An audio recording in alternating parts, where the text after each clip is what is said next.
Jejak Freemason sebagai organisasi rahasia selama bertahun-tahun kerap dipandang oleh sebagian penduduk dunia sebagai dalang di balik peristiwa-peristiwa besar di dunia. Di Indonesia sendiri, kelompok yang termasuk kategori secret society ini ternyata telah lama masuk dan berkembang di Nusantara. Pertemuan yang mereka gelar secara tertutup di loji-loji yang ada saat itu, masyarakat kerap menjuluki tempat mereka berkumpul sebagai rumah setan dan dituding mengadakan ritual memuja atau mengundang setan dalam kegiatan perkumpulan tersebut. Keberadaan Freemason di Indonesia sendiri sempat mendapatkan perlakuan berbeda dari para pemimpin bangsa, utamanya Bung Karno dan Gus Dur. Orang-orang Belanda yang berada di Nusantara saat masih bernama Hindia Belanda merupakan awal dari masuknya Freemason yang kemudian berkembang sangat pesat. Jacob Cornelis Radermacher menjadi salah satu tokoh yang membawa pengaruh Freemason di Indonesia. Kala itu usianya masih cukup muda, tapi pengaruhnya di Indonesia,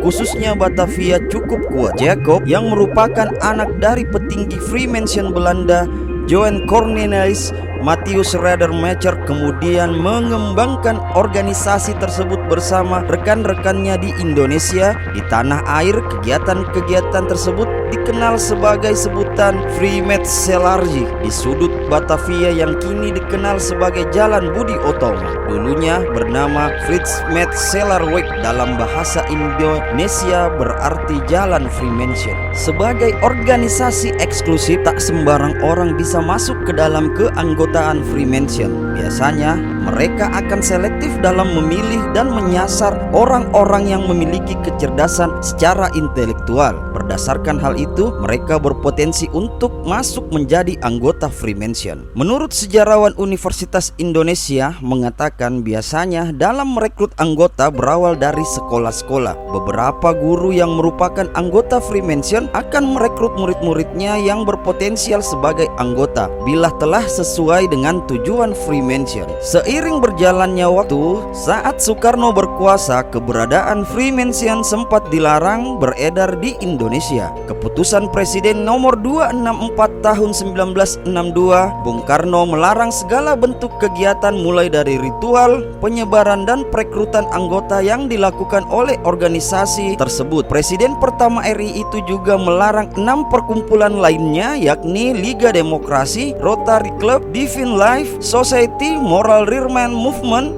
Unseen Mystical Organization of Rosicrucian, dan Baha'i.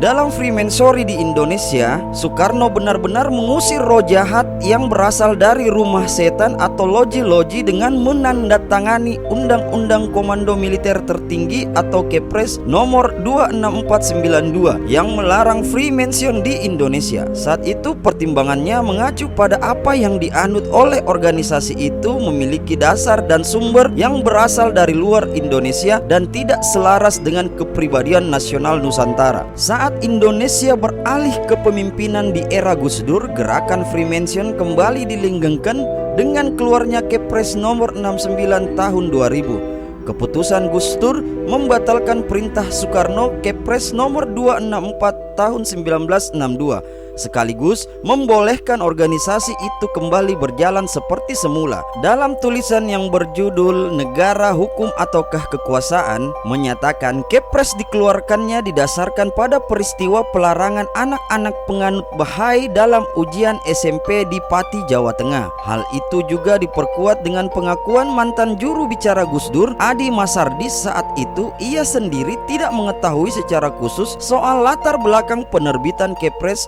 nomor 69 tahun 2000. Namun menurutnya, secara dasar pemikiran Gus Dur adalah organisasi dan kebebasan berpikir tidak boleh dilarang karena berkaitan dengan hak asasi manusia. Suka atau tidak suka, Freemason jelas-jelas telah menjadi bagian dari Indonesia untuk beberapa waktu yang lama. Meski akhirnya dilarang oleh Soekarno, toh organisasi bawah tanah itu kembali hidup di saat era Gus Dur. Naik menjadi presiden ketiga RI hingga saat ini, kiprah Freemason di Indonesia memang tidak terlihat. Meski demikian, jejaknya yang menjadi sejarah di masa lalu menandakan bahwa bangsa yang besar ini juga tak lepas dari bayang-bayang organisasi tersebut.